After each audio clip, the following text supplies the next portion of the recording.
Good morning, students. I hope you are well at your side. Today, we will continue our chapter number 1 of history, the rise of the nationalism in Europe. कि Europe में nationalism का कैसे rise हुआ, कैसे उदय हुआ. And in this chapter, we continue the topic, the making of nationalism in Europe, and we discussed about the aristocracy and the new Middle East. And our second topic is what did liberal nationalism stand for. अर्थात जो liberal nationalism था उसके क्या मायने थे. Liberal nationalism का मतलब उदारवादी नेशनलिज्म. उदारवादी means relaxation on the policies. तो ideas of national unity in early 19th century Europe were closely allied to the ideology of liberalism. The term liberalism derives from the Latin root liber. ये जो liberalism बना है ये Latin word Libre से बना है. Root from the Latin root liber meaning free. For the new middle classes, the liberalism stood for freedom for the individual and equality for all before the law. तो ये इस Libre का मतलब है free और लिबरलिज्म मीन्स है freedom of individual and equality for all before the law. Politically, it emphasized of the concept of government by consent. Since the French Revolution, liberalism had stood for the end of autocracy and clerical privileges. तो यहाँ पर liberalism का meaning था कि end of autocracy and clerical privileges. A constitution and representative government through parliament. 19th century liberals also stressed the inviolability of private property. तो यहाँ पर जो लिबरलिज्म का मीनिंग था वो 19th सेंचुरी में एक तो इनवॉयलेबिलिटी ऑफ प्राइवेट प्रॉपर्टी का राइट्स था और क्लरिकल प्रिविलेजेस और ऑटोक्रेसी का अंत था. क्लरिकल प्रिविलेजेस का मीन्स है कि उनको उस क्लास को जो जन्म से बाय बर्थ ही उनको जो स्पेशल राइट्स मिलते थे that are the clerical privileges. Yet equality before the law did not necessarily stand for universal suffrage. Suffrage means the right to vote.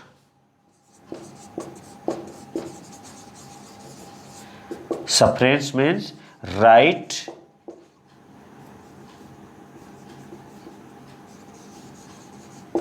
to vote. Vote देने का जो राइट्स है उसको सफ्रेज कहते हैं. तो yet equality before the law did not necessarily stand for universal suffrage. We will recall that in revolutionary France which marked the first political experiment in liberal democracy, the right to vote and to get elected was granted exclusively to property owning men. Men without property and all women were excluded from the political rights. तो उस समय जो voting rights थे वो only किसको थे, only richer persons को थे और वहाँ पर वुमन को और विदाउट प्रॉपर्टी वाले मैन को excluded from the voting right, political right, उन्हें ये राइट नहीं मिलता था. वोटिंग राइट्स जो था वो पुअर पीपल्स को या जिनके पास प्रॉपर्टी नहीं थी, the man without property and womens are not granted the political rights. Only for a brief period under the Jacobins did all adult males enjoy suffrage. However, the Napoleonic court went back to limited suffrage and reduced women to the status of a minor subject to the authority of fathers and husbands.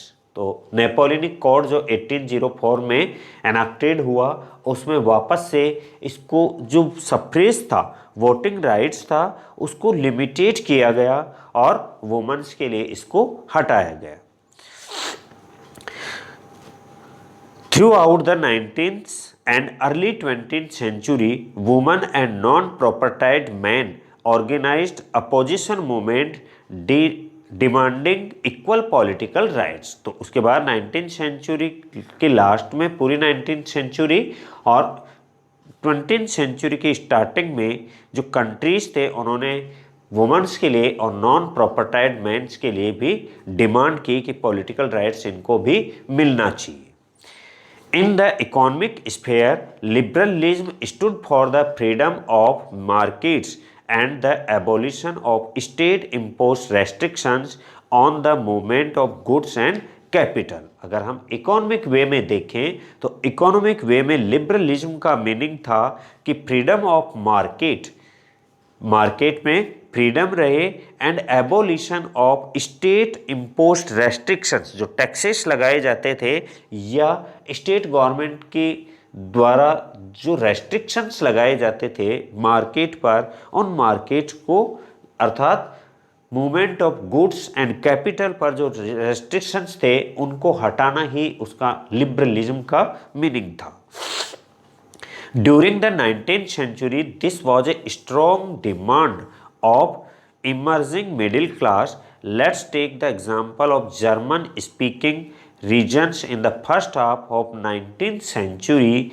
Napoleon's administrative measures had created out countless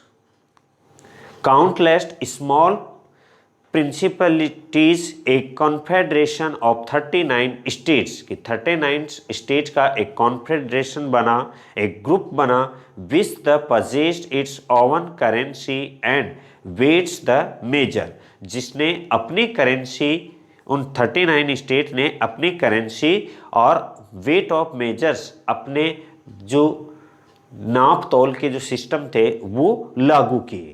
A merchant traveling in 1833 from Hamburg to Nuremberg to sell his goods would have had to pass through 11 customs barriers and pay a customs duty of about 5% at each one of them।